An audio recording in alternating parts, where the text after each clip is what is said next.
Genesis bungsom lenga Abram to pathian thukhun huai thilte nungin Abram lauken ke na phole nakipa aman thupi takkahi chi in Abram kyanga amengmu na in topa thu ahung tung hi Abramin o topa pathian bang nahon pedia ta nei lo a ka om namu a ka go kempa la Damascus a Eliezer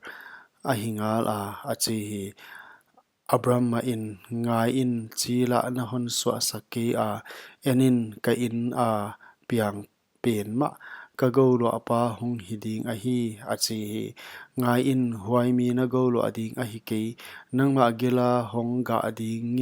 nge na go lo a hi zo ding chi in akyanga to pa thu a hung tung hi ama in pua api hia a van lam enin la aksi te nasim theile sim him in achi hi ama ma in akyanga anasuan te huchibang a hi dingu achi hi aman topa aging ta a huchi in aman huai adik tatna in ase sakta hi akyanga yai gam na lo ading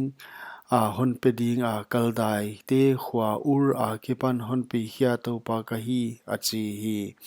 aman topa pathiano kalwa ding chi bangchi in ka thei dia achi hi aman akyanga bongla kumthum a upa kelpi kumthum a upa va khule va pal no honla in achi hi huai ting a honla a alai tak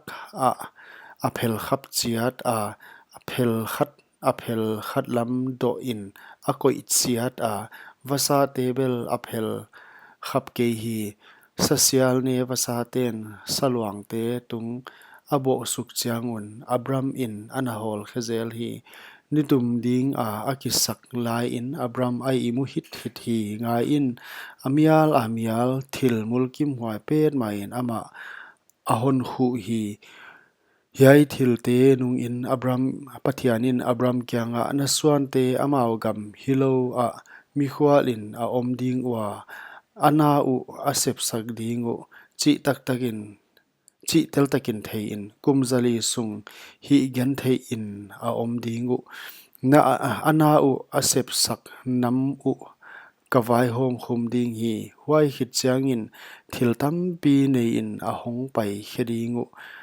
nang na pi pu te kyang a lungmuang takin na pai ding a na lu a kyal sam po vek in a hon vui ding u hi himale amor te khelna te akim nai lo uziakin suan li na a hiai a hong pai non ding ya a hong pai non ding u achi hi huan hi chi a hong hi a nituma khwa a hong mial in ngai in hal tuina mei khu lung le mei sel kwang lo huai sa ki phel khap te kala pai a hong om hi huai ni ma in topan Abram to thukhun bolin hiai gam ai gupta lui a